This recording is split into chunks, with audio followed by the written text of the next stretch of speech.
Friends of Bailiffgate, welcome back. My name is Mal Graham, I'm the Chair of Trustees, and I'd like to just quickly say a couple of quick thank yous before the Mayor helps us with the presentation of prizes for the art competition, and before I introduce our guest speaker, Lawson from Eduk8. A big thank you as always to our friends at Northumberland County Council and Alnwick Town Council for their continued support, and we couldn't do it without you, so thank you very much to them. And to our other funders as well, including the Heritage Lottery Fund and the Arts Council for England. But as ever, my biggest and most heartfelt thank you goes to the wonderful volunteers and the amazing exhibition team at the Bailiffgate Museum. I think you'll all agree that they've once again done a fantastic job, so thank you and well done to them. I'd now like to introduce Lawson from Eduk8. Eduk8 Worldwide, they're an independent family-owned toy design and manufacturing company based near Newcastle upon Tyne, and I believe that you distribute unique learning toys and gifts all around the world. We do. Thank you. Thank you. Evening, everyone. Good evening. I'm absolutely delighted to have been invited here tonight at the opening of the toy exhibition. I don't know how many of you had a chance to have a look around at the displays, but they're absolutely wonderful. And for somebody like me, it's a real step back in time. It's lovely to see the old toys. Toys, of course, are very close to my own heart. And with my co-director Roger and myself, we've been designing educational toys for at least 20-odd years, if not more. Primarily, we started out as educational suppliers to educational trade, and ultimately end users being schools. So a lot of you children, I'm sure, will recognise some of our toys and will probably use them in the classroom as well. I'm delighted to say that Bailiffgate Museum will be stocking some of these toys now as well, so you'll have the opportunity to perhaps be able to use these toys outside the classroom.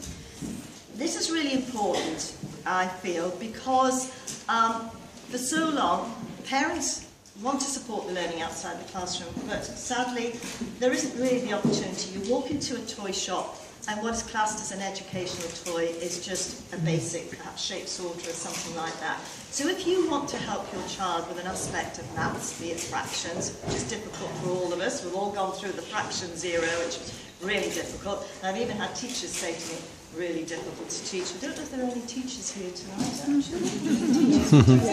A few, right, well, I'm sure you'll agree with me. It's not an easy concept to teach or for children to learn. So we're about designing resources that make learning processes attractive so that children want to learn using our resources. And we're delighted that the Bailiffgate Museum will be stocking some of these resources in the shop downstairs. We still very much produce traditional toys. So if you go back in time, you think of the wooden toys that you played with as children.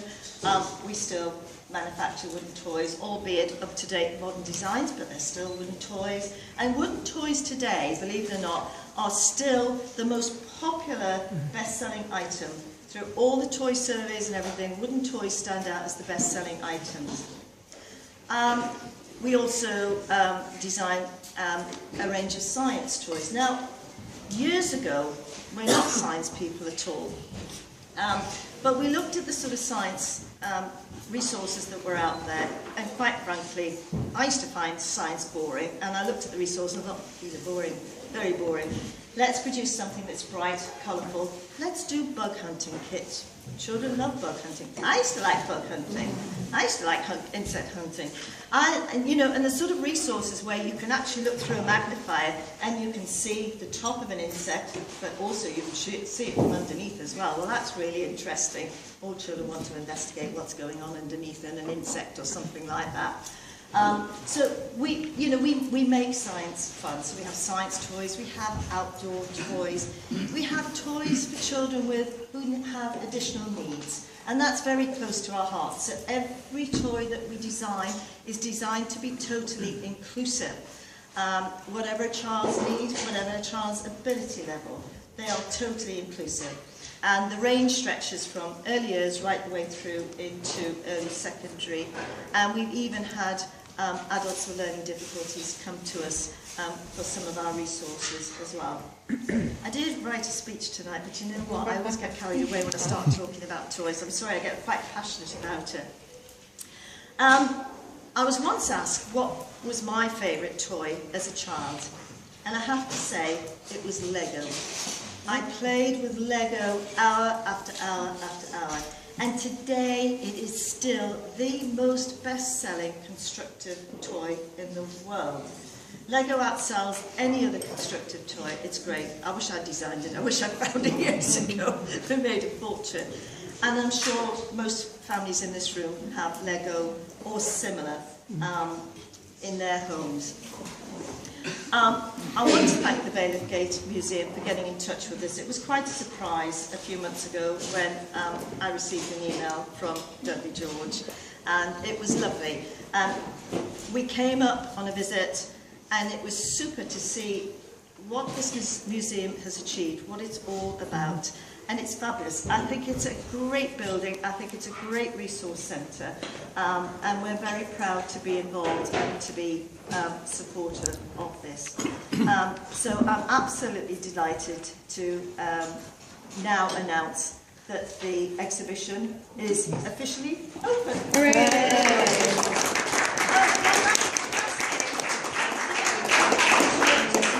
Charming bracelet tonight. Yeah, you noticed it. Yeah. Yes. Well, it's not just a bracelet. Let me show you what it is. Anybody now know what it is? Anybody recognise it? One here. What is it, darling? I forgot the name, but I've watched loads of people play with them on YouTube. Yes, you will, because this is called a tangle. And tangles have been around for about 30 years. Nobody else recognise it? No one else recognise it. Probably not, because these are used in schools all the time. They're very much a tactile toy, and you look at it and you think, well, what do you do with this? Well, what you do with it is you fiddle with it. That's exactly what it is. It's a fiddle toy. For any children who have problems concentrating, focusing, ADHD, anything like that, for adults who have arthritis problems, I fiddle with mine. I've got arthritis, and I stand there and I fiddle, and it's absolutely great. They are one of the most best-selling toys of all times, and I'm delighted to say that you can actually now purchase these downstairs in the shop. So they're on display. But I just wanted to mention that again, this is quite an old toy as well that's around for you. All right, thank you so much. Thank you.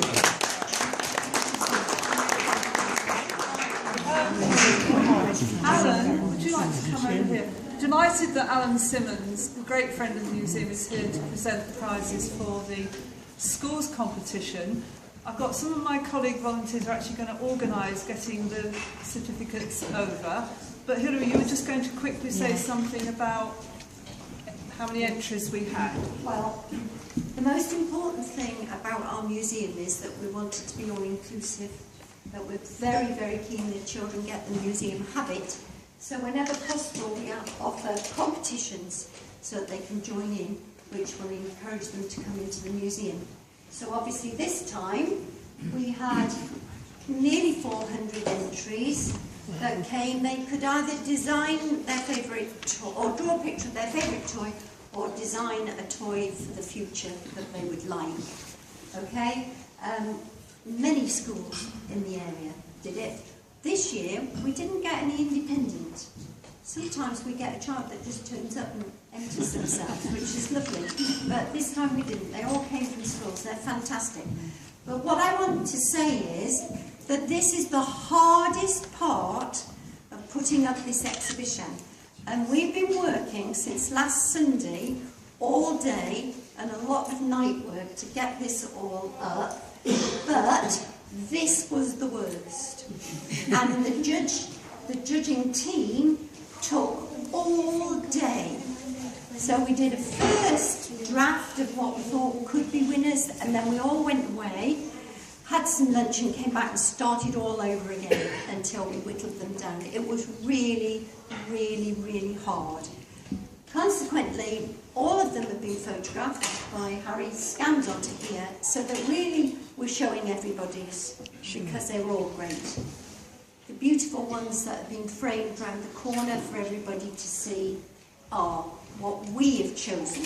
You might have a different opinion, but we thought they were right for the categories. So thank you very much for entering, and thank you very much for all the people who aren't here, but hopefully they'll come before we finish this exhibition in September and come and see themselves and just stand and see their artwork. So enjoy your prizes when you get them. Thank you.